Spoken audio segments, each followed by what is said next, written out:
What's up, everybody? So this is going to be just a what we're calling it is a intertribal chat.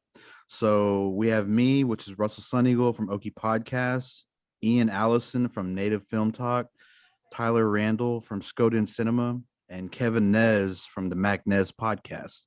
And we are here right now just to discuss everything that's been going on with the two episodes from Reservation Dogs. Just a reaction and what we loved, what we've just kind of, I guess, if I missed something, I'm sure I did. I'm sure you guys seen more than I did.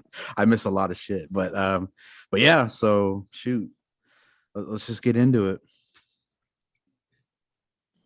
What did Well, y'all I, love? I, What did I y'all think, love? I think we should start with the Oklahoma person, but I jumped right in, so I'll just go ahead and start. So my bad. And so um, my podcast, if you haven't heard, is Native Film Talk, talking about Native representation in film and television. So all the stuff I've been talking about till now, I hate and love Res Dogs because of one, I love it. Like I love every minute of it, loved every second of both episodes. I think the season's gonna like set the bar. It's the gold standard, as Tyler said during his latest podcast. It truly is the gold standard. But now, like everything else fucking sucks. Like you think of everything else, you're like, God, it was just table scraps up to this point. Like it Mhm. was just compared to this. Like I think about all the stuff where I was like making amends almost with like this is all we got. So I got to find like the slivers of like good in it, and like some of the so there's still some stuff that just like stands the test of time, like Billy and Predator or Magua and Last of the Mohicans that are just always going to be badass. But some of the other like questionable stuff, like you can have that, like I think watching Res Dogs, I've seen it twice now. Watched it once by myself and once with my brother-in-law. And like fuck, it's just so good. Like every this is if and I was thinking too, like I was like 9 when Smoke Signals came out, or like 7, so I never saw it. I never was around for the buzz. I wonder like if this is what people felt like when Smoke Signals like came out. But I mean they didn't have a social media, so they couldn't be like talking to other natives all the time of like, oh my god. I think what's so awesome is like everybody has taken this by the horns and just like it's like it's its own subculture already, even though it's just 2 episodes in, like taking memes left and right like crazy, and utilizing some of the quotes, and it's just I love it. I love it. And I bet you all feel the same. It's just fucking amazing. Yeah. I was want to get Russell's reaction because he got to see it. He went to the premiere Oh yeah. at Oh shit. here at Nice. with like the whole cast and crew. And so I was going there, but Chipotle made a mess of my tummy that day. And I just was, it was like big and the onions and the meat pies. I was just kind of stiff. But I wanted to get your reaction. What was the feeling like seeing it with the cast and crew, and just the house full of natives that were there? Oh my god. It was a man, I don't think I've never seen anything like that. It was weird though, because the casino, my friend sent me that link, and that was like Monday, and I didn't hear anything about that screening. And so I just started sending it to everybody, like past, present guests or future guests, I mean, and just like friends like that I know. So I was just sending that out to everybody. And then so finally they like put it out on their web or their Facebook page on, I think, Saturday, or no, not Saturday, but Friday, I think, 2 days before it even was going to start. And so then it got blown up. But man, like when we got there, I mean, it was just a sea of natives, man, indigenous people, bro. It was like, it was so like, it was just unbelievable, man. Like just the support already, and just everybody was just there having a good time, smiling, laughing, like no drama, no fucking nothing like that, man. And we're all just hanging out in the lobby, taking pictures with everybody, like just chit chatting, man. Just like what we all do, man. What we all do, we just like fucking have a great time and everything. Did you watch both episodes? Yeah, they Oh, showed both that's so cool. episodes, and like we went in there, we all sat there, and then they presented like Sterling Harjo. They presented him with a scholarship, so he has a scholarship now, to give out to some indigenous kids that want to be the next Sterling Harjo, which is awesome. And That is- FX is adding on like I think 10 grand more or 20 grand more, something like that. And so like, man, it was like everybody was cheering and clapping. And then like, God, dude, when the first episode started, it's just like I watched it here at home and it was just like it couldn't like nothing will match that, dude. Like nothing will match that like experience for me. Wow. We're all like hooting and hollering, luluing, like it was awesome. Like it was just amazing to hear all that. And then like when it was all over with, the 2 episodes, we were like, just show the rest of the season. Like we'll just hang. Yeah, let's just binge it. Yeah. Keep going. But it was awesome. Like it was amazing. And then like after that, we all just hung out in the lobby some more. Like, and they let us hang out and chill and take pictures. And it was awesome. It was amazing. And then like it was cool to see like everybody there that I've connected with and looking for Tyler. But dang, he told me, I was like, oh fuck. But it was awesome. Like, man, it was so cool. Where was this? Huh? Where was this at? Oh, at our casino here in Tulsa. So the show's like by Sterling Harjo. He's Muskogee Creek. And so the casino here is Creek Nation Casino. It's called River Spirit. And so they had the premiere of the 2 episodes on August 1st or 2nd. I believe it was the 1st. Yeah. A week before it was aired on TV. And so it was like a premiere of it. It's amazing. Well, where first of all, this is Nez from the Mac-Nez podcast of East Society.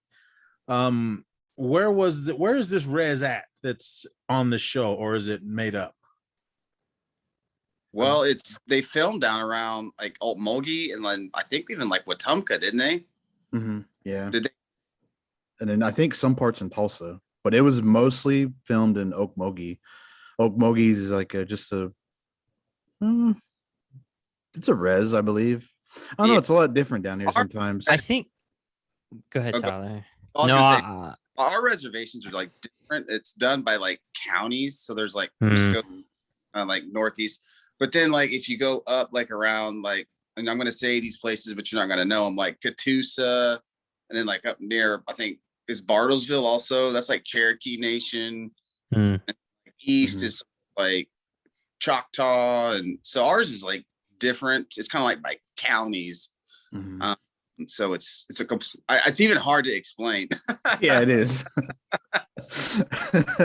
I just know like I live on the Muskogee reservation, but it encompasses like Tulsa, Broken Arrow, Okmulgee. It's like huge. You know what I mean? Yeah. Based on what I could tell, I think that they're not going to say like this is what this res is or this is who these people are. I think it's just like these people are here. You know, I from what I could tell from like interviews with Sterling and Migsy, you know, Bobby that I've heard, it sounds like they're just going to keep it ambiguous, which I love. And I hope it, you know, I mean, it doesn't matter to me either way, but I think it's just, there's just like, hey, this is just life, because that's life. We don't talk about, we're not going to be on the Navajo reservation. It's just like, oh man, it really sucks here in Tuba City, Arizona. You know what I mean? Like where I'm from. Like, you just fucking existing. You're just hanging out and like doing shit, like going to the IHS, you know, and I don't know, like bullshit with your boys, doing drive-by paintball shootings and throwing dirt clogs at cars driving by, like dumb shit like that, you know. And I think that's awesome that this show just like has res life, like just being Indians and just hanging out. And this show is just next level. Like it's just so much goodness. For me, when I heard about it, but I didn't know anything about it. I'm one of those guys. I mean, since I started doing podcasting, I do a lot of entertainment with TV and movies. Someone will request, "Oh, watch this TV show or watch this movie," and I'll just find it and I'll watch it. I don't read into it. I do no kind of investigating on to see what it's about. I'll just go, okay. But when it comes to shows like this, when it's dealing with indigenous characters in a movie or TV, I'll just take it for what it is and go, okay, I'll watch it. I'll either love it or I'll hate it. I mean, I'm not saying that every native movie is good or TV show, because sometimes the representation is just not good at all. So I was like, you know what? The Rutherford Falls started it off big with this year, which was an amazing show and hilarious show. So you know what? This is about these young kids on the res in Oklahoma. So it's cool. I'll give it a shot. Me growing up in the city my whole life until 1996 when I moved up to California to the Susanville Indian Rancheria where my wife's from. And this is all my kids have known is the life here on the res. Me, I just live here. Home is Oakland, California to me, but I know that life. I know the res life here, and I know the res life in Arizona and New Mexico, where my family's from. I've spent many summers there doing all the res stuff. But this show reminded me of spending a summer at my uncle's house in Fruitland, New Mexico. We were running around out there being wild. The part that made me laugh the most, other than the hot chips, I was the Tom's hot fries guy. Bro, Tom's hot fries. Yeah, fuck yeah. The thing about that, I never see it anywhere. Yeah, but on the res, you got to you can only find that at the most rundown gas station in your town. Like you can't like QT's not holding Tom's hot fries. Hell no. or I would find them when we would go do laundry in Holbrook, Arizona. They had it in the vending machine, but I mean, they have whatever the hot fries is now. I think it's Cheetos or something like that. But that was funny. And the other thing that made me laugh the hardest is how they were stealing copper and selling it. We weren't stealing copper, but there was these aluminum pipes that were way out in the middle of nowhere. And my cousins, I was like, where are we going? Oh, we're just going to go. They needed gas money. So we went way out in the middle of somewhere, and then they were hacking at this aluminum pipe. I'm like, dude, what's in this pipe? Where does it go? I don't know. I'm like, oh my God. So, but we were stupid teenagers, and they needed gas money for the 4-wheelers and the quads and everything. So, and to buy hot fries and pop and everything. So, but that was funny. I liked what the hustle was real with these guys. I wouldn't go as far as stealing a truck full of chips, but I mean, it just made me laugh with the stuff that they were doing and the parts when the rival gang was coming around. I mean, I didn't know anybody there but my cousins and his friends, but they had that rival gang that was looking at us. And here I'm like, I don't know what's going on, but you're my brother, so I'm gonna stand with you. But this show just made me laugh. It put a big smile on my face, and I mean, I just love the representation that's going on in this show. So I can't wait to see where it's going to go, how it's going to end. Excuse me, if we're getting another season, which my fingers are crossed. But Russ, dude, you going to that thing, I was like, oh man, dude, I would have flew out there. Yeah, if I would have for real. Oh, man. I would have hit I-40 and just fucking drove, man. I would have went. Dude, fuck. I would have sent you a plane ticket, dude. We could have flew out there. Yeah. And went to that. I would have went for sure. Yeah. We're gonna have to do that sometime. Ian, I got you on the plane ticket. Oh, there we go. We'll fly to Oklahoma and we'll hang out with these guys. Fuck yeah. Yes. Yep. Hell yeah. Let's Real. do that. Get you a meat pie. Yeah, that too. Yeah. Give me a meat pie. There you go. Oh yeah. Did you see this, Kevin? I got one. Oh. He came ready. He brought meat pies to the freaking Intertribal. I think the last time I had one of those was I think the last time I was in Gallup at the flea market. I was like, cool, a meat pie. I just saw what it was. Oh, this looks good, and I ate it. So, that's awesome. Either that or a Navajo burger, but either way, meat pie. That's mine. Navajo burger, man, all the way.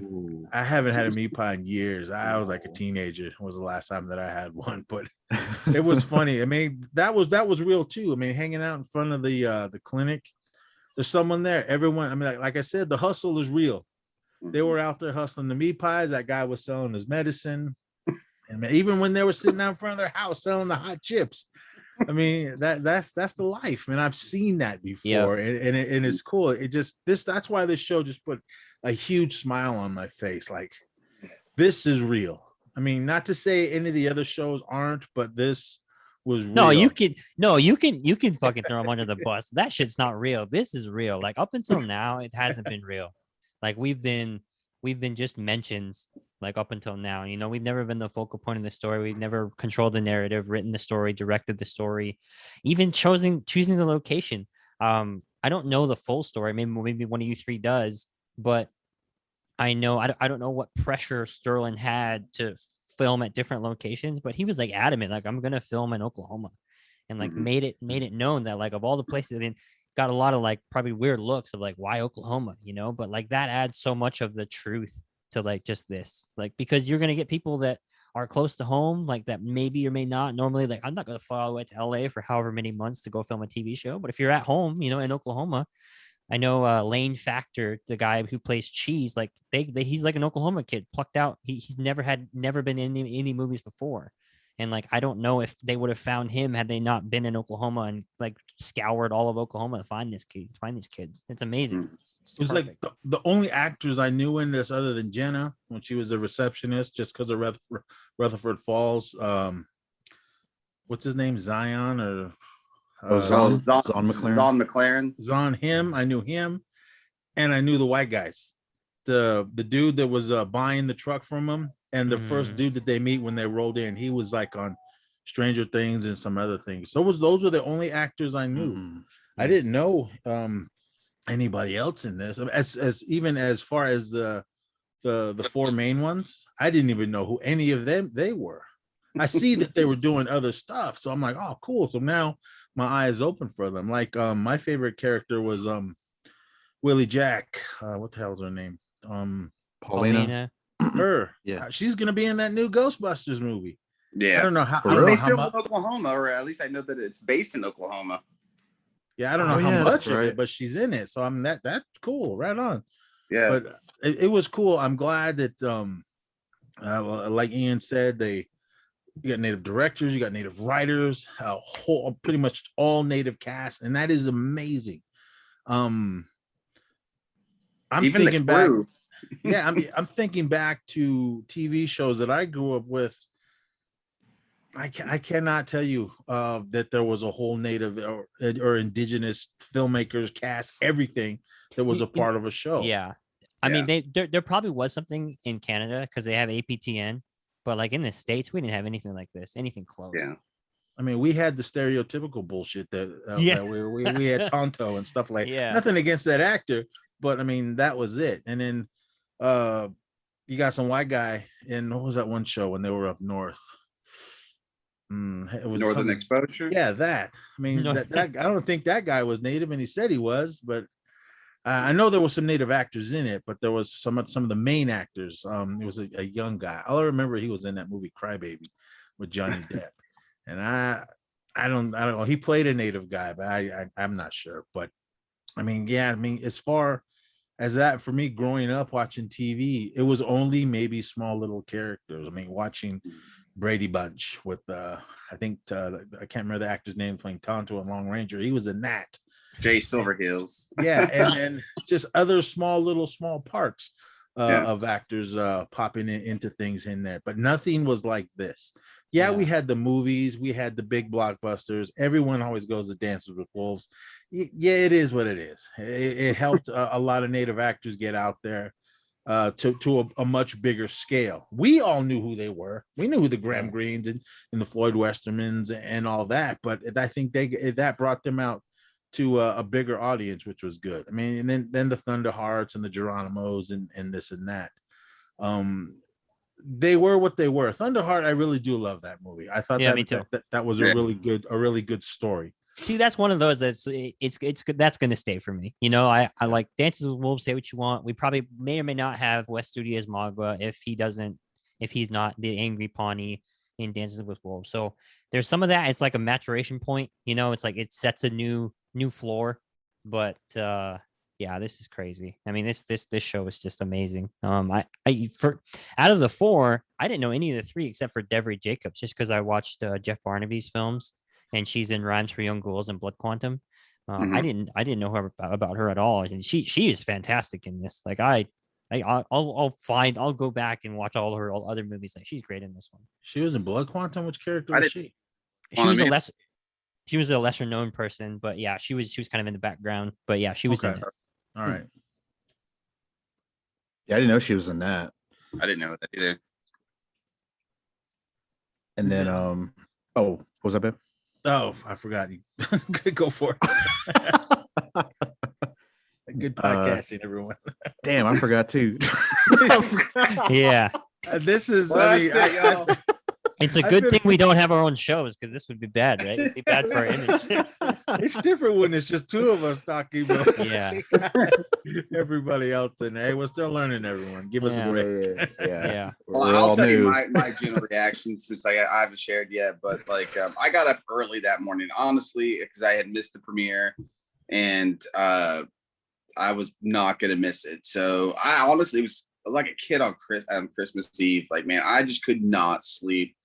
I was just like tossing because I was like super excited, just like totally marking out over this. So it was probably like 3:30, and I was just like, man, I've got to get up. I've got to get up and just move around because my No wife kidding. kept saying, my wife was just like, be still, be still. So anyway, so I just went down to the gym and walked on a treadmill. And I was walking and turned it on. So the very first time I saw it was just through my phone. And about halfway through it, man, I had to stop because I realized like I wasn't sweating. I'm not too proud to admit it, man. Like I was literally just like in tears. I couldn't believe what I was seeing because like I had seen, growing up seeing like Lakota on a big screen. I've seen Wind Talkers with like Navajo, and I've seen, all these other tribes being represented, but I'd never seen anything like Muskogee related or Oklahoma related. And it just was just like, I mean, I'm getting goosebumps now just thinking about it. Like I had to stop walking, and I just went and sat down on a like a flat bench in the gym and just cried and just watching, like laughing and just like, I couldn't believe it. And so I was speechless. And even then I could not collect my words to even begin to describe how that felt, like hearing them use like Muskogee words and seeing, just like I said, earlier, like just snippets of things that I only thought were from Oklahoma, or like jokes that only people from Oklahoma would know, like meat pies or hot chips, or I'm trying to think of something else, like the clinic where he's like sitting out selling his medicine out in front of the clinic, and just kids that think they're in a gang, but it's not really a gang, because I teach school, so I see those kids every day. And so it's like that's these kids. I mean, this show is, I mean, and I love the fact that it's, there's no like age discriminatory. Like you can be 50 years old and enjoy this show. Like my parents I gave my tickets to the premiere to my parents, and they went and had so much fun. My dad's That's like awesome. 70, you know what I mean? And my mom's like 71, and they just came back. Oh, that was so funny. And then you have high school kids or middle school kids that are watching it, and they're talking about it, So like it is nothing but love and respect and just joy. I mean, it's really, this show is bringing people together, at least in Oklahoma, unlike anything I've ever seen before. So it's exciting. What tribe are all four of these characters? Are these young men and women? You guys Well, they know? never specify. I mean, like in real life. In real life, Yeah. Oh, I don't know about. I mean, Lane Factor is a Muskogee or Seminole name. And then I know Devery Jacobs is Mohawk. I don't know about DeFaro or Paulina. I think he's First Nations, DeFaro. I think. Up nose. Okay. Yeah, up there. I think nobody get mad at me. I don't know. Yeah, I don't know either. Trying to look up. I mean, I've never seen a movie called Beans, but like they all kind of have like Paulina, DeFaro, like they were both in this movie called Beans. I want to watch that now. That seems like a pretty like that's their common filmography where they like have like met each other before. That came out last year. What you were saying, Tyler? Like I want to hear you talk a little bit more about that. And like, man, don't be afraid to like even try again talking about it. Like there's no shame in it. Like this is unearthing like all of the stuff that we never really thought about. It's like how sad it is, but awesome that like it took this long to see the truth and like to finally see the truth like on screen at like an FX level where it's like not just natives are gonna see. Because we've seen stuff like this, like but like independent low budget stuff that's like just for our community that you watch in a community center or a chapter house or something and like never leaves there. But this is Yeah. like global, or it will be Right. global anyway. So what was Right. that like to like know that everyone's gonna see this? Well, it's to me, it's just so exciting because it's just like it's just being able to share like who we are and not like overblown, portrayal or like a caricature. It's like real life, you know what I mean? And so I feel like, I don't know, like, I mean, I said sometimes it's kind of hard to put into words because there's just so many emotions to, like I said, I've never seen that before. Like, I've followed Sterling's career for a long time. In fact, I went to film school at the University of Oklahoma, but I was on the way out the door when he was coming in. But I can tell you, as a senior and him coming in as like probably a freshman, I don't really know, but coming into the film department, there was a lot of people were talking about him, like, "Oh, Sterling's here," like, and I was like, "Sterling, like, who is this?" So, "Oh, he ain't so good, he's not, you know what I mean?" Yeah, That's just, yeah, you yeah. have to have that. You're like, "Oh, who's this kid?" But so yeah, he was kind of on the way out the door. But so I knew him, and then or knew of him, so we didn't like know each other, but we had all the same film professors and all that stuff. So when he got out, he would just like email like alumni and says like, "Hey, what are you working on? What do you want to do? Like, do you need some help?" Like, da, da, da, da. And so I was like working at the city of Broken Arrow, just digging ditches. And my aunt had said, "Hey, Sterling? And like, he went to school with you." He said he was wanting to maybe get together and collaborate with you. And so he just wanted me to pitch him some ideas. So I got to pitch him some ideas. And so, I mean, this was like back in like 2003, you know what I mean, Wow. or 2004. Damn. So I followed him for a long time and just watch him grow as an artist and watch him grow as a filmmaker. Any time he puts anything out, I mean, there's a couple that I've mentioned on the show. Miko, that's got to be in one of my top fives, which is also filmed That's a filmed fantastic, in fantastic. downtown Tulsa. And that's another little thing, like Coney's, like that's like a Tulsa thing, Russ knows what I'm talking about. Yeah, When I say yeah. Coney's, Coney you know what I Island boy. mean? Yeah, Coney Island, and just like, Mhm. so things like that. And Zon McLaren's in that too. And he did a documentary, This May Be the Last Time, about Creek hens. And so, I mean, like, everything he touches is just, I mean, he just spins to gold. So for something like this, like, it's awesome to see all of his hard work, because everybody I think around here knew what he had in him, but when he actually got a budget and when he actually had an opportunity, I mean, he's taken off with it. You know what I mean? So I'm just so happy, like I said, just to be able to see the best straightforward, Northeast Oklahoma Indians, portrayed that way. Like I said, I can't believe it. I just watched it like right before we were getting ready to go on the air. I just watched it again for probably like the fifth time. Yeah. It's amazing. I don't like, there's so much like good in every episode in with different characters. I think one of my favorite things, so my favorite thing is like, I've already crowned Spirit, played by Dallas Goldtooth, as like up there with Magua and Bumper from Blood Quantum as like my favorite characters, because Dallas' character Spirit, it's written by natives, so it's almost like Robert Downey in Tropic Thunder is like, I'm the dude playing the dude disguised as another dude. Like, all the natives are in on the joke. They know what's happening. Yeah. And I just love how they found that perfect area where it's like, it's stereotypes, but it's like making fun of itself, and if you follow any of the podcasts or listen to any of the interviews with like Sterling and Bobby, like, one of the things they learned, and if you ever seen the 1491s perform, like, it's basically a stand-up comedy troupe. And Right. I've seen them once in Albuquerque, and they like semi-bombed because it was mostly white people. But Yeah. they talked about a show where they had like all white people and they did like bomb, didn't catch any of the jokes. But that's like, I think like all of that 1491's like roadshow had to happen Like it, like while I would love to say like, man, I wish Sterling got this show like 10 years ago. It's like maybe it wouldn't have landed the right way. Yeah. Like they had to go through that grind. They had to go through that. He called it, giving non-natives permission to laugh. Like because they went through that grind and that gamut, and all the writers are, either friends of 1491s or are 1491s themselves.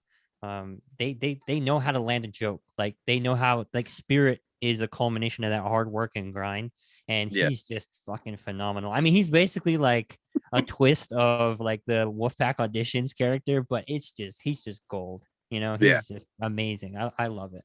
That's my favorite character thus far. I've always wondered like how much of that was ad-libbed or like how much of it was like scripted. For It's sure. just like the little things that he just kind of adds in there. Like it was just, it's too real. Yeah. I agree. It felt so authentic. I'm like, I wonder if that was all in one take. And he just like, Yeah. they were like, man. Dallas, just go, just keep going, man. Just do it again. Yeah. Run it back. Let's do it again. Yeah. Today, me and my brother-in-law today were replacing some vanities in my house. He came and helped me out. He's a carpenter, so I'm just like following his lead. And so today, all day, we were like, "Oh, young warrior!" Just like saying that, yelling that to each other, like across the house. And like I showed him that last night, and he's kind of a casual movie watcher, film watcher, but he was just like, "Damn, that was really good," And he's real excited for Monday, for the next episode. I can't wait for the next episode. Do these drop at midnight on Sunday? 11 night? Or I think it said 11 I o'clock. think so. Okay. I don't know whose time zone they go off of, but yeah, I think he's right. Yeah. No, All right, I guess like episode. this is what. I'm sorry. Go ahead. I was kind of gonna, give a shout out to Stinjati. Do you guys know him? Mhm. don't. Yeah. Yeah, He's he's a rapper. Yeah. a rapper. He's from Glenpool. He's from Tulsa or from Oklahoma, but I think he lives up in like, where's he live at now? Russ, do you know? Iowa. I Yeah, believe. but he's going to be at episode 4. So that's what's fun for me. I don't know about Russ, but like just all the people that I know, even like in the extra, like at the Indian clinic, Watko Long was in it. Did you see him? Do you know who Watko Long? No. Okay. He's like the Indian Robert De Niro. Oh, that's awesome. Nico's friend. It was just all right. Well, anyway, I know him because like he and I were at the same ceremonial grounds, and he's like in the arbor across from me. Okay. It's kind of funny. Like, look at all the people. Like, I know him. That's awesome. Just people in the background. Yeah, when we're in the premiere, man, like everybody, like like Natalie Standing Cloud's in it. She's in the episode 2, the optometrist, and then Keelan Bearpaw, he works out at Thomas Long. He's Thomas Longacre's cousin, so like he's in the videography video I did for their gym. Who else is in there? There's like a lot of people, but every time like in the premiere though, they would show up on the screen or something, everybody would clap. Like you hear that section in the back or by us clapping, like, woo, yeah. That's That's awesome, man. All right, this is what That's got to be one. I can't even pronounce this young lady's first name, but she went by Devery Jacobs. Kowena hair. I'm just guessing. She's Mohawk from Canada. So let me interrupt real quick. I got schooled by one of my Mohawk buddies that we got to fucking teach you Mohawk, because there was the Avatar character. She's Mohawk as well, and I butchered her name. So how you say Devery's name, according to how he sounded out for me, is Gowanalehe? No, the Gowanahele. Even though it starts with a K. Sounded better than what I said. Yeah. But Devery Jacobs. That's how I just call Yeah. The main He's kid. I don't even want to try to pronounce his name unless you guys know it. DeFaro? Yeah, Pharaoh, him. I think. He's is it Okie Cree from Toronto? I think that's how you say that tribe. Lane Factor, he was born in LA, but I guess his family's from Oklahoma. But he is, gosh dang it, I lost it. Creek. It says Creek Seminole and Cato. I think that's how you say it. Kato. Cato. Yeah. And Paulina is Mohawk. I'm not even gonna try to pronounce the real name, how you say it, from Alberta, Canada. No, I'm sorry, not Mohawk. I'm Sioux. That's where she's from. She's from the Sioux Nation. So Alexis Nakota. yeah, good to know that because I had no idea. Oh, the other guys I knew in this was Mike Bone. Those two guys. I first seen them in Albuquerque at Gathering Nations, and they were performing. All I knew was that "Do the Rain Dance" song. Yeah. From I think I saw the first time was on America's Got Talent. Yeah. So I knew them. Me too. I met them. I talked to them for a little while, and they were cool, man. I thought they were awesome. I didn't know they were in this show, and when they came rolling up, I was like, "Oh my god!" I couldn't believe it, man. But they had, to me, if we were going to go over a best line, they had my favorite line. And I believe it was the clinic episode with the dealing with the meat pies. Like, I like my meat. I like my meat pies like I like my women, brown, greasy, and hot. Oh man, I mean, every time those two came onto the screen, I just thought they both stole the scene, and I hope that they pop on more as the episodes go on, because they just look like they were just two little G's riding around on their bikes and everything. So I thought those two guys were awesome. So shout out to you guys. This show is like the Avengers or like the Expendables, but catching them all like in their prime. It's like, how did they get, like, at least to Indians, like to natives, were just like, how did they get all these people? Like, I follow a ton of like native actors, and I'm sure like Tyler does too, and like all the people.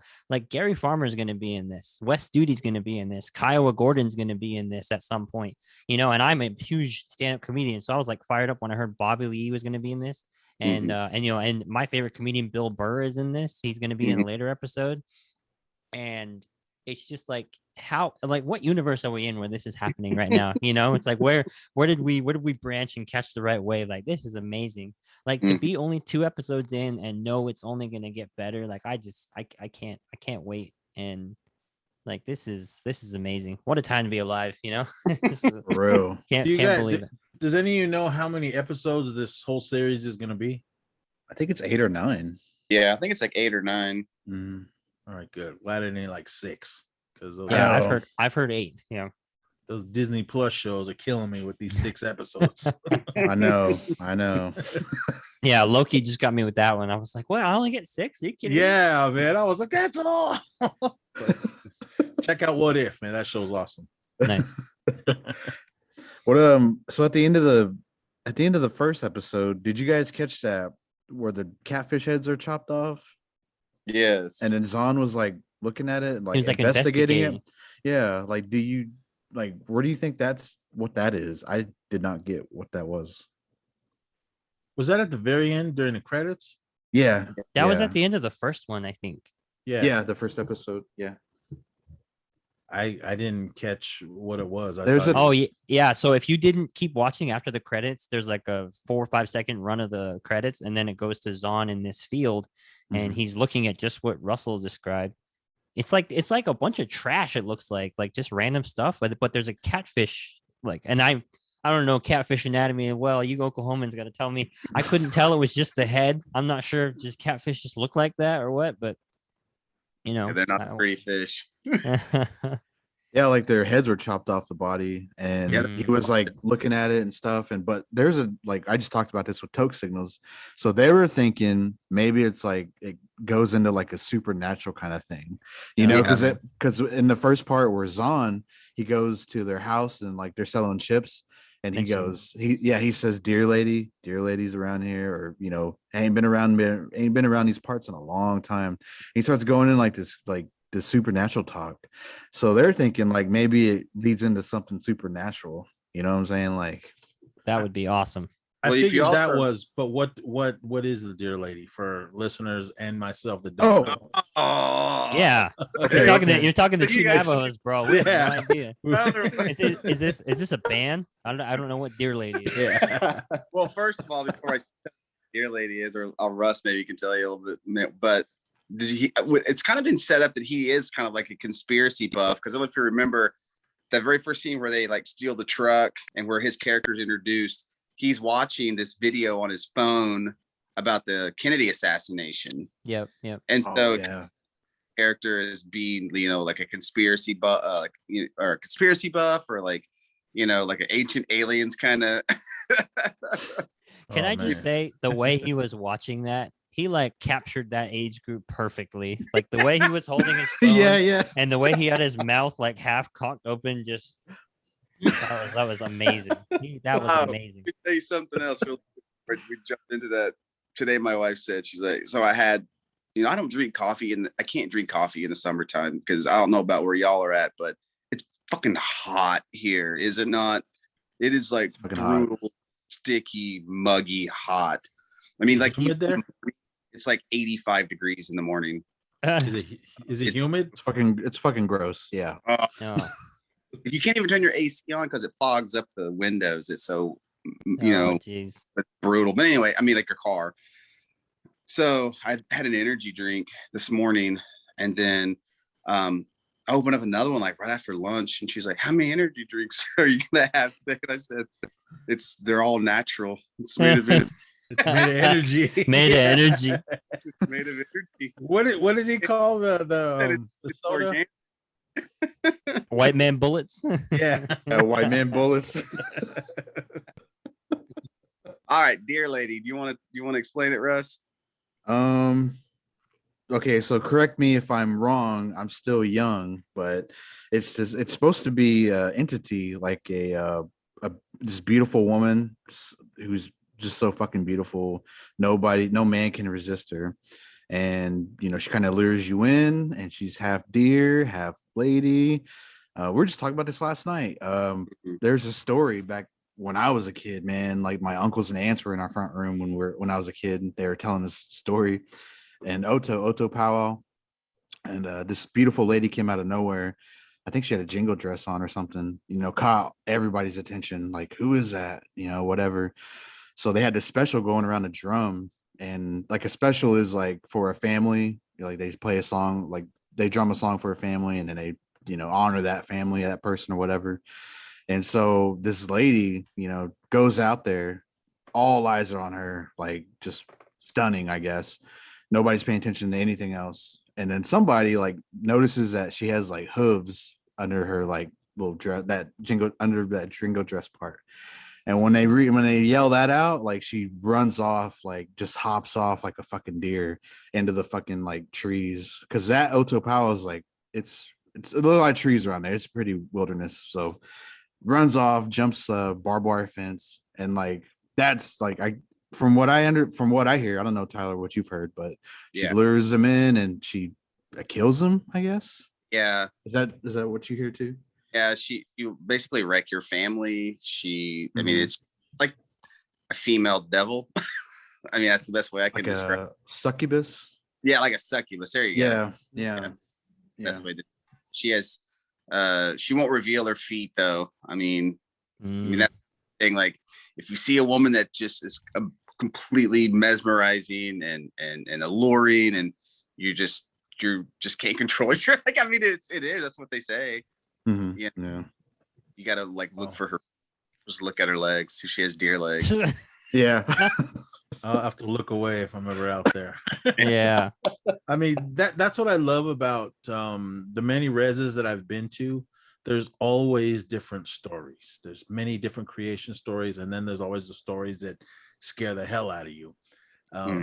Listening to the stuff that my uncles and my aunts told me, being out in the Navajo res, and I'm sure you've heard them all too, but there's so many different ones, and they're all scary. I don't know if they're just telling us because they don't want us to be naughty or anything, but damn, they still. I mean, I'm almost 50, and it's all those stories still scare me. Yeah, There you're was talking. one- Yeah. Go ahead. I was just gonna say, you saying dear lady, like just makes all these like terrifying skinwalker stories. And I'm just like, Yeah. yeah, I'm not going to bed tonight. Thanks a lot. I'll watch some Disney movies and then I'll put me to sleep.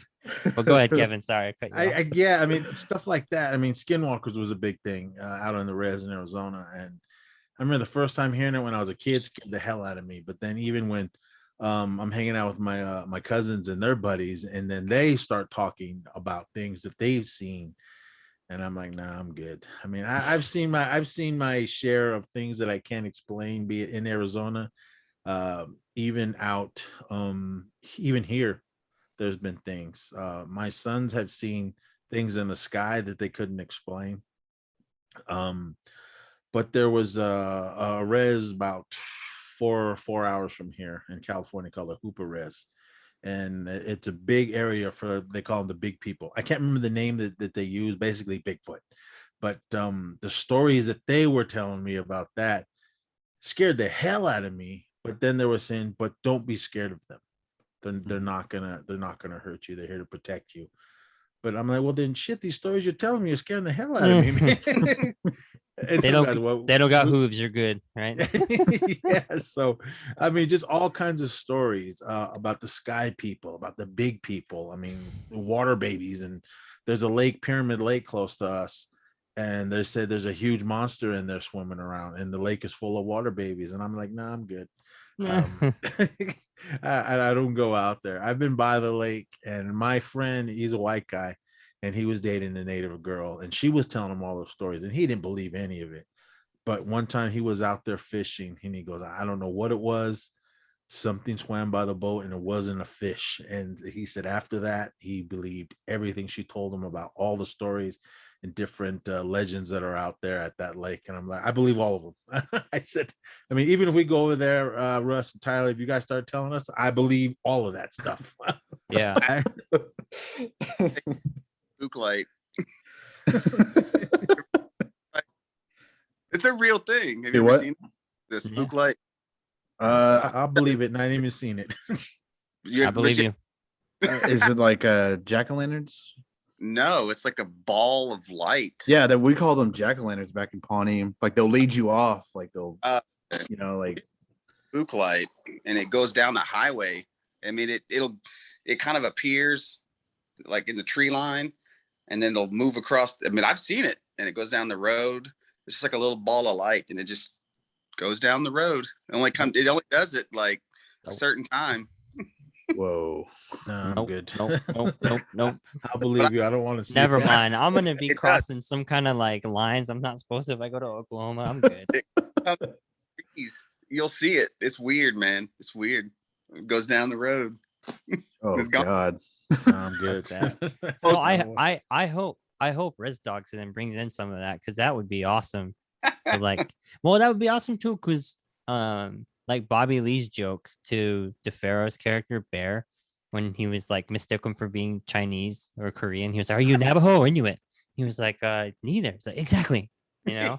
And I think that's what's cool about this show is like I get to, and now I have Oklahoma friends, with you too. Like, but like it's cool that I can ask you guys stuff like, what's Deer Lady? And I have someone to talk about. I mean, I would never know Deer Lady otherwise unless I went to a powwow where I met someone.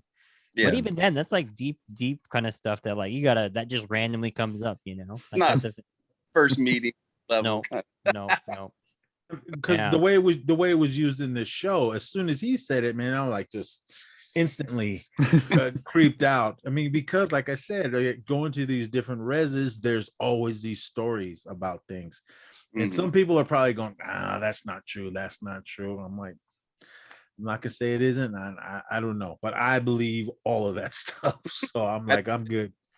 Because my grandma always told me, he goes, you got to be good, be a good person, believe, just be nice. Because if you're out running around being naughty and this and that, this can get you, or that can get you. And I'm like, all right, I believed everything she told me, so I'm good. And if elders, or even if you guys are telling us things, Dear Woman and whatever else is out there, I believe it all. Speaking of elders, in the second episode, the Indian Clinic episode, like I really like that there's just some stuff that like translates across everybody, like the getting adopted by the random elder, like everybody has potential to be a grandma basically. Like that same exact thing has happened to me. IHS, like wandering around, like didn't happen in the same way, but like wandering around looking for my grandpa's bed, like where is he? Where is he? Looking through the basically just like where the people that are admitted, like the non-ICU section of the hospital, and just walking into a room and they're like, "Oh, who's your grandma? Who's your mom? Oh, I know your grandma from back then, blah blah blah." And then you end up spending like so much time just sitting there like talking to somebody you never anticipated talking to. And I Mm. think that's like some of the coolest stuff about this show is even though there's like some deep next level like Oklahoma knowledge, like a lot of it translates. Oh Yeah. yeah. It's definitely Well, relatable. That's what I love about this shit. I like that scene though, because I can't remember the character's name when he's walking by the room Cheese. and He's the lady's like, grandson, and he's like, what? I mean, and then at least he didn't like just keep walking. He went in there and, oh, how's your mom? How's that? And he was like, okay, and he went with it. I mean, that's what I liked about his character. And I mean, he didn't need to. He could have just kept walking, or just thought, oh, this is just some crazy woman, and I don't want nothing to do with her. But I mean, no, he had that respect for his elders to go in there and listen to her. I mean, she might have been not all there, but I mean, either way, I mean, like the four of us, man, we're all brothers. And then that's cool. I mean, I loved it. I mean, having all you guys on my show and everything, and you guys being on each other's shows. It's cool. Would we have ever have met if we weren't doing podcasting? I don't No, know. No. probably not. Yeah, so I mean, that's cool. But I love that. I mean, because going to Arizona when we're out there, and then same thing. We'll see elders sitting there and speaking Navajo. I catch words here and there, but basically we're family, and I'm like, okay. And then even my cousin's like, oh yeah, that's so and so, and she's your grandmother, but not really, but she But knows she all of is. us. Yeah. Yeah, she goes deep down. Well, she's still your grandmother. And I'm like, all right on, cool. I mean, I've given ladies that I've never met before, gave them hugs. Hey, all right, I love you. Be good, and walk away. Yep. So I read that scene that really touched me. Mhm. But the other scene that got me was in the story in the first episode. These four characters, they lost their friend Daniel. I didn't catch on how he had died, but it was really good, and it was sad, especially at the end when they had a little memorial thing, and just them all showing. What I really loved is how they all showed up in the suits, looking like they're the Reservoir Dogs as they're walking Yeah. away. I love that ending. How they're walking away, you see them in the suits, and then it says Reservoir or Reservation Dogs. I thought that was awesome. Or even the young guy. Can I be Can I Mr. be Camouflage? Yeah. I thought that was awesome. So, but I love that. I mean, just the bond that they had just growing up together and then losing one of their brothers. I thought that was really sad. That really got me right there, because through my life I've lost many friends, which were my brothers. I meet them. They're my friends when I first meet them, but then as we go along, we always call each other brother, or be a female, call her sister. So I thought that was really cool on how the bond that they had together. I mean, hopefully we can all be in the same room at some point in our lives, and all connect that way. But I love that we can do this with the technology that we have now. Mhm. So, but I mean, I love what's going on. I love the family that's going on, the family love amongst friends in it, and the actual family, and just growing up on a reservation, which I don't know. My kids all grew up on the res. I mean, and my wife did as well. But I grew up in the city. But I know that lifestyle. I've had that little bit of taste of being on the res for a month or so every summer in Arizona. So with because even some of my friends that live in the city that are also Navajo that never ever been to the res, all they know is the city. And then when one of my buddies was watching the show, he goes, I thought it was awesome, but then he did tell me, he was like, I don't know that life. I said it's not really different than from what we grew up in. I said we grew up as a big native crew in the city. I mean, and we were doing pretty much the same thing. I mean, we were all natives running around being bad and Yeah. all that. So I mean, that's the bond that I And like about this even though show. you're in the city, that I hear that from all my city friends. They're like, even though they're in the city, like you know who all the other natives are, or at least in your town, in your like small area, your high school, you know. So you're absolutely right. Same thing, different places. Mhm. What I think is different though is my res. I'm from Tuba City. We were 95%, like 90% I'd say 85% Navajo, 10%, 15% Hopi. There was like a small sliver that like were non-native that were like doctors' kids or teachers' kids, but it was like primarily Navajo Hopi in that town. And so it's interesting to see Oklahoma. Like Oklahoma is like a little bit of everybody, from what I understand. Mhm. Yeah. So you had a It's- white Steve. Yeah, you had a white Steve. You had a white Steve. You had the black driver that they stole the chip truck from, and Mm. Mhm. it seems like you guys have like a lot of bordering of communities. Like it's not like for me, it's in the middle of nowhere. Like Tuba City is like an hour away from like everywhere, and so like it really is just us, and it's like predominantly native. Whereas like in Oklahoma, it's like sounds like you guys are butted up right next to everybody. Yeah. Yeah, pretty much. We got the boarding schools, real like Riverside and Tahlequah Sequoia. So there's a lot of different tribes, even from out of state, that go there Mm. to go to school there. I heard like Riverside, a lot of Apaches and Dene people go there too. I think it's the same thing now.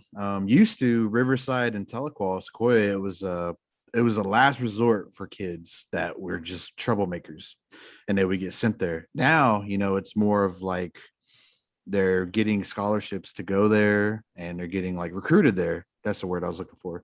They're getting recruited to go there. Sports, creativeness. I mean, it's changed so much. And I believe that they still do like all these different nations go to those schools now.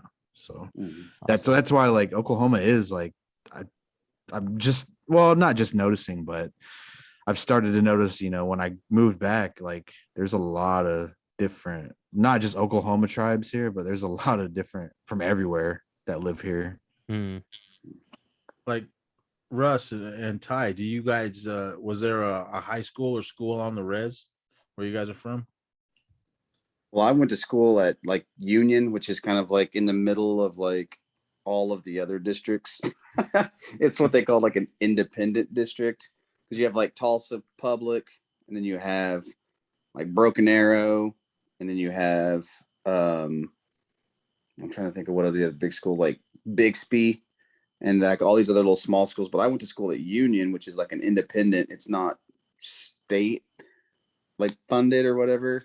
So that's where I went to school, and it was predominantly. I mean, I guess it depends on what area you grow up in, but like when I was, growing up, I lived like on the east side, which is like a lot of natives and a lot of Hispanic over on that side, and then like South Tulsa was like basically like where all the white people lived, and then like Midtown was just like and everything else is like a mix. You know what I mean?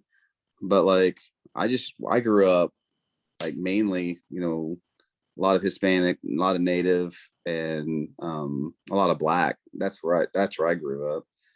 You can mean, you can see that in the show that there's just like like like it's an amalgam of cultures. Yeah.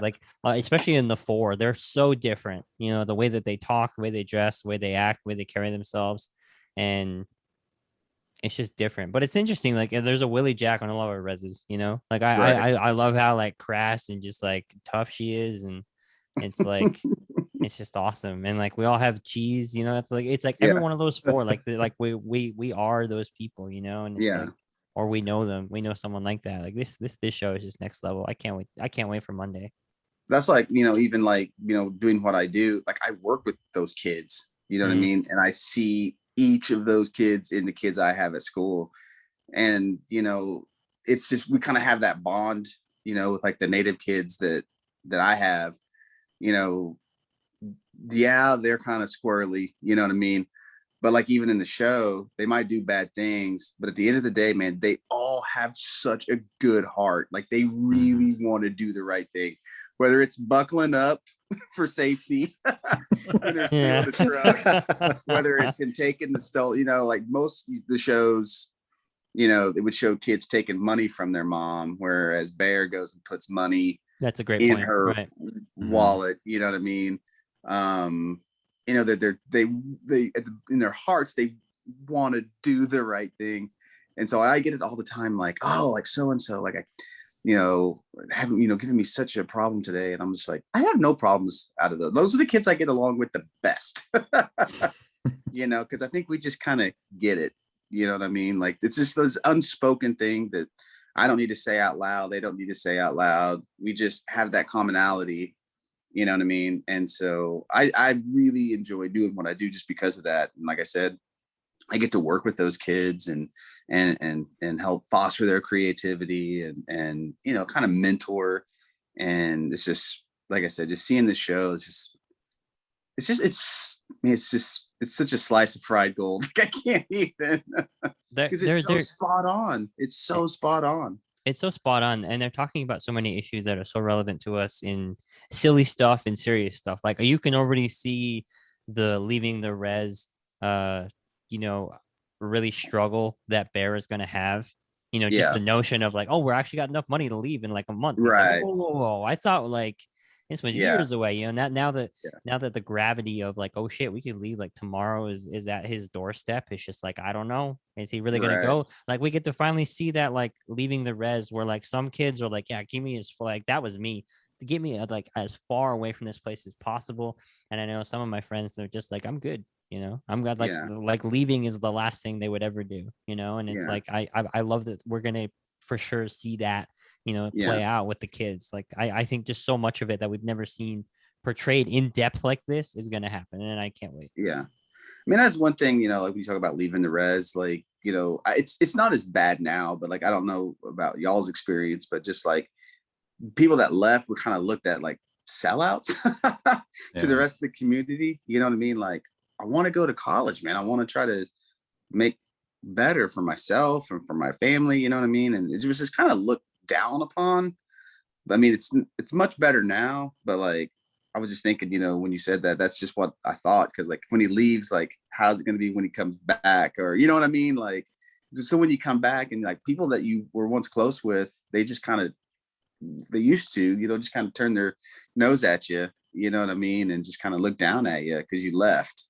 And so, but I don't know, it's much better now. I mean, I'm just saying that's how it was probably 20 years ago. So I caught a little bit of that when I left. It was a lot of people still do. A lot of people my age, like, oh, this guy thinks he's better, like, just because you left and pursued other things, I guess you didn't want to be at that. I just didn't want to be home, man. Like my mom was, she's an alcoholic. So I just really didn't want to be around that, man. It was sad, and I had to get the hell out of there. So took my chance, man. I went off to New Mexico and got away from that. So it was, there's a lot of stuff, man, that just relates to everybody in this damn show. Like it's so awesome. And going back to Kevin's cheese with the grandma, I love that line when he's pushing her out. And Bear walks by. He's like, "What the fuck are you doing?" He goes, "My grandma." Just immediately, yeah, my grandma. But you're right. It is just like that. You just like walking around like camps, powwows, or walking around like set ceremony. Because I don't do a lot of powwow because that's not a Muskogee thing or like a Creek thing. But like when you go to like a ceremonial grounds, like a stomp dance, and they have those little camps set up.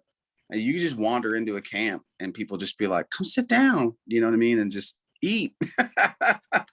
And you just automatically have an instant family that like, you just, you know what I mean? Like, that's just how it is. Everybody's so welcoming, so. That's how it is when I go out to my family's res in Arizona, either in Navajo or Crystal or up in Fruitland. We were just going into random houses that I didn't know. And sit down, eat. And it was always like I'm not really hungry, but my friends or my cousins would go, dude, it's disrespectful, you got to eat. I'm like, oh, okay. I mean, and that's what I learned that, at a younger age. So then when we started going to other people's houses and grandma was in there, sit down, eat. All right. So I mean, Yeah. that's why I got this. But Yeah. I mean, What they even say going is to, like, tell us about your family. And I'm like, well, my grandma's name's Okima. Oh, so I know Okima, and she was a wonderful lady. That's you're our second cousin. You're our third cousin. Yeah, yeah. I mean, that happened to me in San Francisco. Yeah. I met this one guy. He was from Window Rock and he was going to school in Oakland. And then he goes, yeah, I got some family over in San Francisco. We'll go over there and we're going to have Navajo tacos. Do you want to go? I'm like, of course. So I go over there with them and I'm sitting there with his family. And then they just start, oh, well, where are you from? Well, I grew up in the East Bay. And then they go, well, no, where are you from? I always go through all that whole thing. I'm from Oakland, but my family's from Arizona. So they go, oh, well, who are your family? Where are they from? So I start telling them where they're from. And they always know someone. Oh, I know that they knew my aunt, my Aunt Sandra. They go, yeah, we know her. And oh, we're related through this way and that way. And I'm like, well, okay, well then I guess you're my aunt. Yeah. So I mean, it's weird like that. I mean, Yeah. but it's cool. I mean, when you go into, it's not just a native house. I mean, I've been into many houses where everyone, oh, where are you from? Where are you from? And all the whole 9 yards. So I mean, that's what I love about doing that. And there's always food. It could be just a sandwich or toast or something, but there's like here, I don't know. It's just that's how the people I've been around here. Let's sit down and break bread over a conversation. All right, cool. Even if it's like cookies and milk or something. I don't drink milk. Yeah. I'm lactose, but Same here, bro. Yeah, Same here. So I mean, it's just that's what I loved about it. What was going on in this? I mean, dealing with the family things and everything. So I loved all that. But really quick, was I the only one that thought Willie Jack was a guy at first? No, I knew Willie Jack was a girl. See, I didn't know. I didn't know the actress because I was just sitting there. Because I mean, I don't know, one of you guys said it. There's always, a Willie Jack, because I knew like my friend Sarah, but before I knew her name, she was a tomboy and she playing ball and all that. I thought she was a guy because I was calling her, hey dude, come here, and this and that. She was like, yeah, whatever. Just came right over. Yeah, and then well, they like a lot of the girls, that I teach, that they do that. I mean, they dress like basketball shorts and tank tops or whatever, and they call each other brother. I mean, that's how they talk. Like, or bro, they say bro a lot. Bro, come here. But then the bro or dude. So I felt bad, and this is years after I told her. I said, I thought you were a guy. She said, well, why? I don't look like a girl. I said, well, you had the big old sweatshirt on and the basketball shorts and the really short hair. I said, I didn't know. So but I wasn't really paying attention. But as the show went on, I liked how Willie Jack presented herself, and then I was like, man, at the time, this dude's awesome. And then later at the end of that episode, I went, oh man, that's a girl. So, but I love her. I think she's an awesome character. The part I loved that she did was in the second episode when they were out in front of the clinic in that other rival gang. What were they calling themselves? The Indian Mafia. Yeah, when they showed up, and then when they were out, had kind of did that standoff before the sheriff came out. I liked when Willie Jack was staring at that blonde-haired gal. I can't remember her name. And she was like, Jackie. She goes, I ain't scared of you, bitch. I mean, that right there reminded me of my daughter and all her cousins here. They're all like that. Mm-hmm. Like some girl gets in their face, I ain't scared of you, bitch. I mean, I'm just like, I mean, that's what I love about this show. Like, I've seen that before. I mean, not with just my daughter. I've seen it with my cousins or friends of mine, and all that. So, I mean, that was cool. I think everyone in your lifetime had a Willie Jack or had a cheese or something. So, I mean, that's what I really love about this show, because it just put a big smile on my face. Did anybody catch her house number? Because when it was at her house, they were sitting out front of selling those hot chips on the mail. So. On the mailbox. Did anybody catch her house number? No. Her house 1491. Oh, that's Oh, awesome. really? Yeah. Whoa. I love so there's so much of that you can like watch these and see these Easter eggs. Like in episode 2, when they're at the Indian clinic, when Spirit was in that screening room by himself, and there's a poster behind him. Instead of a human anatomy, it has a spirit anatomy. Like they hired an artist just to make a spirit anatomy freaking poster to have in the background. I'm gonna find it and then I'll freaking tag you guys on IG. That shit was like, how it's next level. That is amazing. I didn't catch that. I didn't even catch like what he was saying. Because I tried to turn it up several times trying to catch what he was talking to himself. He's like, "Oh, crazy hair. You caught me off guard." Like I didn't know if he looked like he was like looking at his nuts or something. Yeah. What he was saying though before he walked in the door. I loved when he explained how he died. Like that was Oh, the funniest God. shit. Oh my god. You know that had to have happened. R.I.P. to our fallen brothers in battle, but you know somebody had to fucking have like stepped in a gopher hole and crushed by a horse. There's no way that shit didn't happen. Oh my gosh, man. It's so good. What I loved about Bobby Lee's character, I don't know how it is at the clinics on your guys' res, but he was everything. He was the doctor, he was the dentist, and the eye optometrist. I was like, damn. We don't have an optometrist up here. That's what it said. I do everything: eyes, ears, and assholes. Yeah. I thought he was awesome, and I loved. I mean, he was a character or an actor that I had known, because when he popped in, I was like, "Whoa, hey, Bobby Lee!" So I thought it was awesome that he was in it, and I loved how he goes, "Yeah, I've been here like 10 years, and I'm trying to fit in. I got the long hair, and I hate it." I mean, because that's true, because there was a doctor up here, I think. I can't remember his name. He was trying to fit in. Like, I'm like, dude, we all accept you. I mean, you're cool. I wish he was still here. He was a really good doctor, but he got a better job somewhere else, so he took off. But I was like, man, he goes, yeah, man, I go to everything, all the gatherings and everything that was going on here on the res and all that. He'll show up to the potlucks and everything. And he was a really cool guy. So I was like, man, I wish he was still here. The ones we have here, they're cool now. It's a whole different medical crew now. Since I've been up here, the doctors have just been coming and going. So there was a couple that I hated, and these ones that are here now, I think they're really, really cool. But I mean, but the receptionist, what's her name? Janice Schmeeding. Yeah, her. Jana. I just love her. Period. I mean, she nailed the receptionist. Like, yes, that's how it always is in the Quita Clinic. I love them. Shout out to the Quita Health Clinic. Yeah, but they're just their bodies, and they hear every complaint, and they're the attitude. I mean, there was a few that worked at ours here and the Native American Health Center in Oakland. When I walk in there, I'm like, like, you got to do. I love her. Really quick, the main guy. What's the main character's name? Bear. Yeah, him. When he's sitting there and she's filling out to him, he goes, "I've been here like 1,000 times. Don't you have any of my information?" I've said that 1,000,000 times in there. Like, you all know me. Hey, Kevin, when I'm walking in there and you don't have all my information. Yeah. Like, oh, is this still the same? I mean, of course it is. You live right across the street from me. Yeah. Why are you asking that? But yeah, I've been there. I'm sure we all have. But I mean, that's what was real about this show. With just the little small things like that. The receptionist sitting there looking at her, smacking her lips like she could just give a fuck about. So, but I just thought that was real, and Jenna just knocked it out of the park as her role. Just sitting there, the expression on her face, the lip smacking, She was amazing. Everything. Oh my gosh, awesome. Hey y'all, this girl with stomach pains selling meat pies. Y'all want any? Yeah, that was awesome.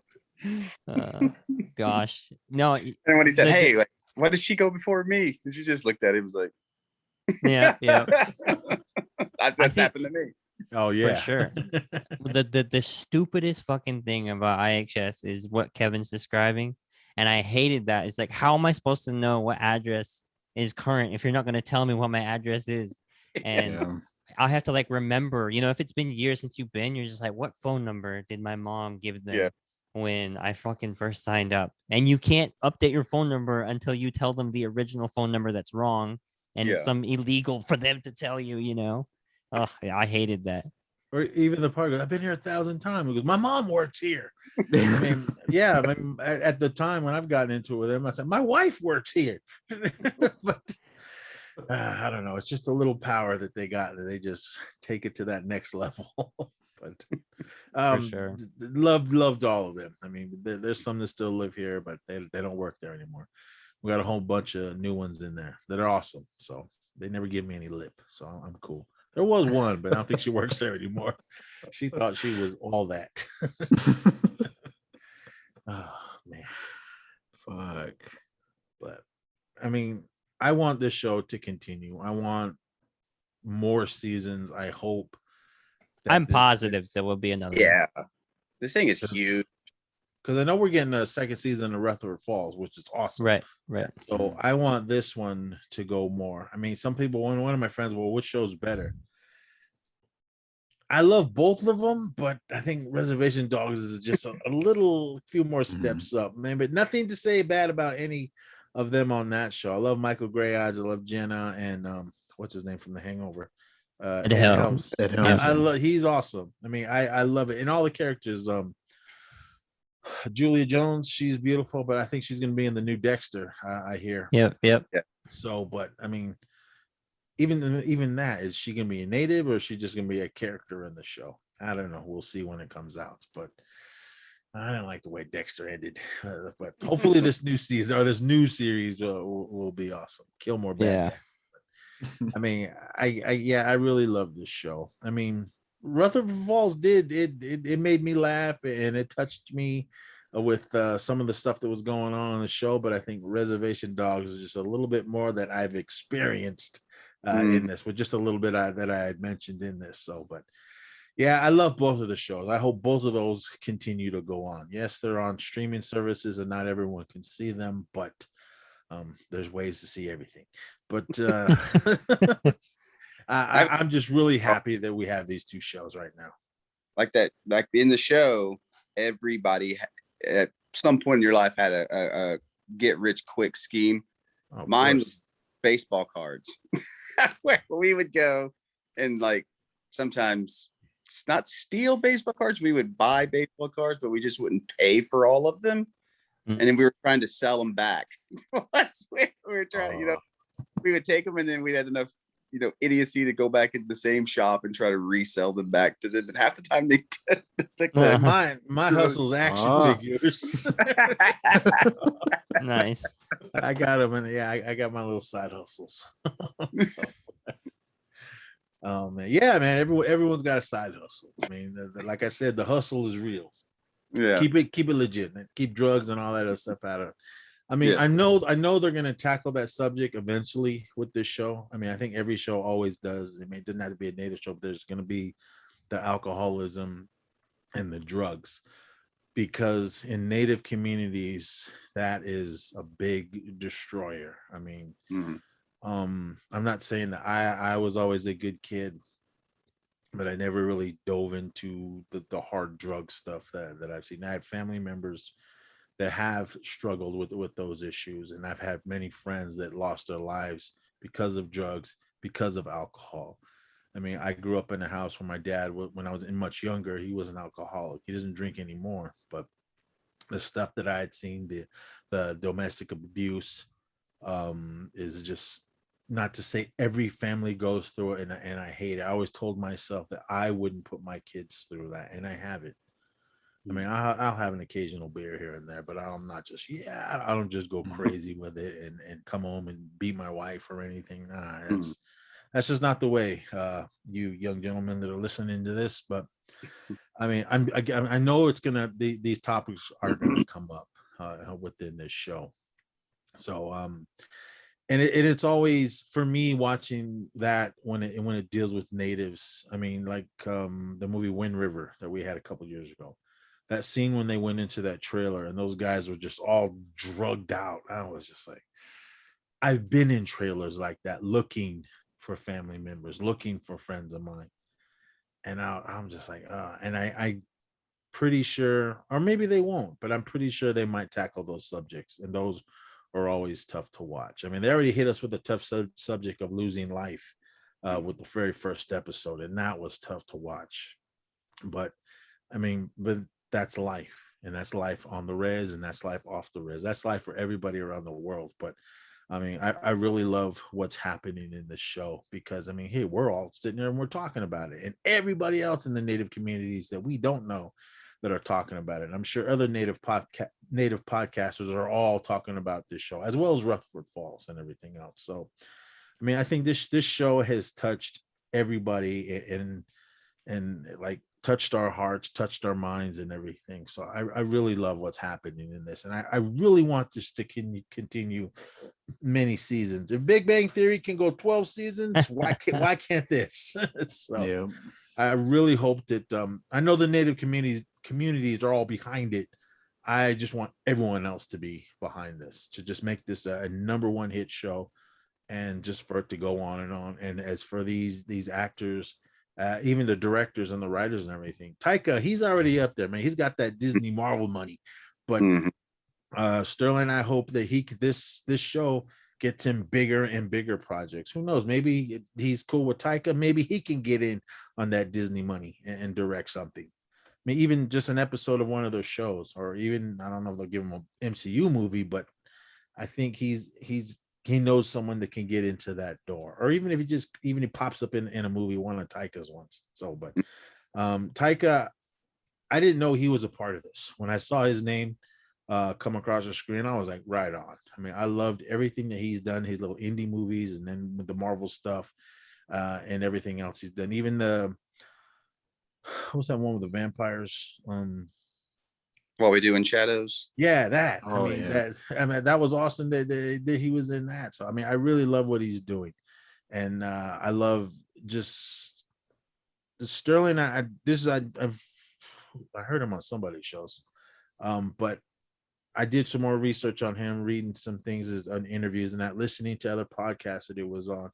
And this guy sounds like he's legit, and I'm glad that he's doing this. I mean, I know there's going to be haters out there, like, oh, I don't want to watch this. I don't want to. And it's always either a writer or a director. And I'm like, come on, it's like crabs in a bucket, man. Someone's getting out, and there's another one that's going to pull that person down. I think everybody should be like, right on. Everyone should celebrate what's going on here, and even our shows, we're not pulling each other down. Oh, don't listen to them, don't listen to Russ or Ty, and those guys, their shows suck, listen to mine. No, man, we're all here promoting each other. That's why we were all on each other's shows. So I think what's cool. I think what's cool is when it comes to Sterling, there are other maybe native people that you could maybe drag through the mud a little bit that are in the industry. But like Sterling's got a freaking clean record, man. Like there's if you're hating on Sterling, like you're just a fucking hater, like for the sake of it. Like there's nothing negative you can say about Sterling's filmography. Like he's never, even like Westry, Graham Greene, Gary Farmer, they all have like questionable Indian roles that they took in their career just to keep food on the table. Like Sterling moved back to Oklahoma and said, like, fuck it, I'll make the movies I want to make for no money if Hollywood won't make it. Like he never sold out. He never took the road that gave him money to just keep staying in the industry. And so I think I'm glad that he's on shows like when he was if you haven't listened to his Mark Maron's podcast WTF, that interview is fantastic. And like I'm glad he's doing that, getting out on the road show, doing podcasts, and even for small stuff, like he went on Nomadcast. I mean, some of you guys know who Nomadcast is, but like he went on Nomadcast show, and I co-interviewed him then. And that dude is so fucking down to earth, man. I mean, that dude is just like, he doesn't have that like aw shucks attitude. He's definitely ready for the moment, but he's just like, I just want to make the shit I want to make. And if people want to go back to not paying me again, he's like, I've already been there and I love doing that. So go right ahead. Like, don't like this show, but he's like, I think people will love it because this is what we've been wanting forever.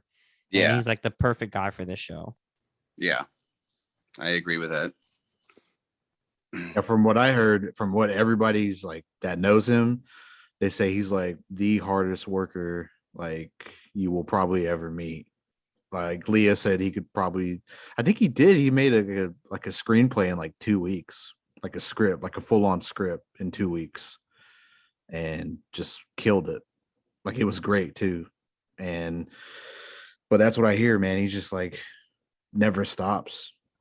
And it's what we brought up, like from Tyler geez, from 2003 or before Yeah, that. around there. And he's just been, building up until this moment, and Yeah. like it's just like what everybody says, man. Like when your time comes to like, show up and fucking do it, like you're gonna be ready. And he's proving it right now. Like he is ready. Like we're all on board. And I listen to Ian's like your episodes, bro, like where you say like let's all like everybody go watch this. Like even if you don't know what it is, like watch it. Like all the natives watch it, subscribe to it, and show them that we're here, like we're here and we want this stuff because they're gonna keep giving it to us. Like, and that's what that premiere felt like, dude. It was just like a sea of brown, like just fucking there, man, just like supporting, man. Like it was fucking dope. And I believe that too. Just everybody like fucking watch this, like catch up. I mean, it's amazing. It's so smooth, and I'm eager to see like the spinoffs that may come from this. Mm-hmm. Completely agree. What time is it? Well, for you guys. Oh yeah, for you guys. 12:07. Is there anything you guys want to add or? I just want to say thank you for doing this, Russ. This is awesome. Yeah, for real. I mean, I've listened to Ian's podcast for about a year now. Has it been about a year? It's like coming up on a year in about a month. About a month, yeah. And then Kevin's the same way. And I'm trying to catch up I can't keep up with you, Russ. Nobody can. No. Nobody can. Just, I finished one. I'm like, God dang, man, there's another one. Like, what's happening? Bam, bam, bam. Well, I look up to y'all, man. You guys keep me inspired. You guys been doing this for a while. So. Thank you for doing this, man. This is a lot of fun, and it's good to actually like talk and not like text y'all or, Oh yeah, that's right. or hear y'all. Like I don't know, put faces and voices together. Yeah, Absolutely. man, Russ. This was I great. mean, this was awesome, brother, man. Thanks so much. I think Ian was the first one that I reached out to interview him, and then Tyler, and then Russ. I mean, it's awesome, man. I'm glad that we did that. I'm glad. I can't even remember how I found the three of you. So, but I mean, it's cool. I'm glad that we did. And all my listeners that have listened to those episodes that you guys were on, I mean, they love. Even Ian, you even came back and you did Fight Society with me, and we were doing like that. Even my friends were like, "Wow, man, they're listening to your show." That's awesome. So it's awesome. Everyone, all three of you guys that have been on, they all listen to your show. So I mean, it's cool. And Russ, you man, you're just boom, boom, boom. You got extras in the chambers, like it's nothing. Like as soon as this comes out, boom, you got 3 more right after it. I know. Here I am struggling trying to get the next episode out. Yeah. I got like one done a month. I got books to read and shit like that. Yeah. I'm in Tyler's boat, man. I lot of research. That's why I like interviews, because it's just like you can just crank it out. Yeah, Tyler, you'll be out this Wednesday, and then Ian, yours will be out after Tyler's. So okay. Yeah. So I mean, that's why I wanted you guys you do really great reviews. You speak very well about what you watch, and I mean, it's very insightful what all three of you have to say. And I enjoy listening to your shows, and just keep it up. Let's all keep it up and keep it positive and promote each other. And we're bros, man. We're bros now. We're through podcasting, and fuck, like for real, like Ian, Kevin, y'all come down, man. Like fucking hang out and have meat pies and go hunt deer lady. Just kidding. No. No.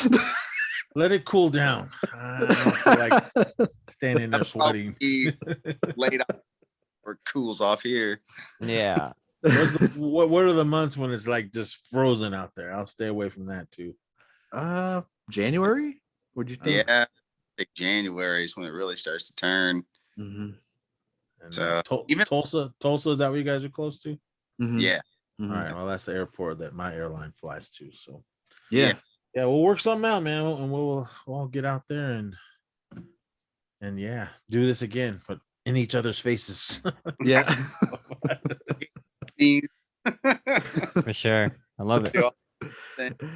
All right, I want some- guys. I want some Well, catfish when we show up for sure. Oh yeah. Oh yeah, that's yeah. what I was yeah. gonna say. Is catfish big there, or Yeah. It's the pretty way they're big. saying catfish Hey. is life? We're going to catfish tomorrow. So my wife, her mom is driving all the way from Afton, Oklahoma to here to where we live in Broken Arrow because there's a catfish place called White River. That's where she wants to go eat. So catfish is a big thing here. Nice. Yeah. All right. Nice.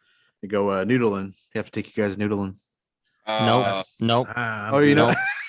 I've seen those videos and I'm Okay. good. Bro, I don't remember what the show was called, but we used to watch that when they'd stick their arm in there and just freaking pull out a. Yeah, I'm not doing that. No. I'll give it a try. You know what? Let's do it. Let's do it. Let's do I'll it. watch. I'll film it. I fish. I'm just like, why can't I just use my line and lure? Like, I'm not gonna. But the catfish are under the rocks. I guess that's the only place you can get there. I don't want to feel teeth in my arm as I'm pulling out a big fish. Dude, I've seen snapping turtles in the. You go to the Oklahoma Oh yeah. turtles as big as like a truck tire. No, I'm And- good. I don't swim in the lake, man. Take a finger off. Too scared. Well, this was fun. This was really fun. And Yeah. shit, we should. I don't know. We should try to do this again. I don't know. What do you Yeah, guys think? after the season's over, Yeah. let's do it again. We'll Yeah. recap. Well, Yeah. we'll do all the rest of the episodes. So Yeah. And yeah, so fuck man, this was fun. Thanks everybody for listening. If you can follow me at Okie Podcast on Instagram, Russell Sun Eagle Facebook is my personal, Rustamus 49 is my personal Instagram. Follow me and you guys shout out your stuff, you know. Ian, go for it. Yeah, Native Film Talk on Instagram, Facebook, Twitter, and nativefilmtalk.com. Check out my website. I also post my audio podcast on YouTube. Ty. Skoden Cinema. I'm at Skoden_cinema on Instagram. I also got Facebook. I got a Facebook group there, and then I think I was telling you'll hear it on my episode. I actually have like a private group because I don't know what I'm doing. And the very first one I made, I didn't realize it was private, and I had to invite people. So he was like, "Which one do I join?" And I'm like, "It's the same thing, y'all." I was like, "But I have to accept your invitation." So it's just kind of the joke now. That's like the Patreon level of Skoden Cinema. But yeah, you can check me out there. And I'm also at skodencinema@gmail.com. All right, I'm all over the place. You want to listen to the show, whatever podcast app you're using, just search Skater-Nez Podcast Network or Mac-Nez Podcast or E-Society. You can follow us on Instagram, just E-Society Podcast, as well on Twitter. I think it's E-Society Pod, as well as Mac-Nez Pod. Facebook, just search E-Society or the Mac-Nez Podcast, and we try to put stuff on there. I know it's mainly me, but since my grandkids are around, it's hard, but I do what I can with all the social media stuff. And just please give my shows a listen. I'm also on the Horror Returns Network, talking about horror movies, and then we also have 2 more side podcasts. The Action Returns, we talk about nothing but action movies, and then we got THR Presents Stream Fiends, when we just find random movies on any of these streaming services. But speaking of action movies, I see Enter the Ninja back there, Ty. You're gonna have to come on when we do this one. Dude, Oh my gosh. you gotta come on. These are all of my. So like I have a VHS collection of like sword and sorcery movies up there, like Beastmasters up there. Oh, awesome. One that's like Vietnam vet returning, like Thunder Warriors there, Exterminator, Nom Angels. And then I got the Steven Seagal collection down here. Is that So Wahoo McDaniel? that is Wahoo McDaniel. Oh man, I see Tatanka there too. And Tatanka, Chief J Strongbow. Yeah. Damn. Oh, man. Hell yeah. You'll have Oh, to come hey. on. Also, we got a wrestling show called The Wrestling Returns, and you guys have to come on that as well. Oh, man. Yes. Hey, remember Russ? I was telling you about my Tonto. So here's my Tonto from the Legend of the Lone Ranger. Oh yeah. Yeah. You'll hear all of that on the episode that I did with him. There he is. Yeah. Oh fuck. All right. Well, thanks everybody for listening, watching. I can't wait for us to do this again. It's gonna be a great time. This was a great time, and I can't wait to do it again. So yeah. Goodbye, everybody. Maro. Yep. Oh, wait, yeah. Cat. Oh, Going God. at Oh God.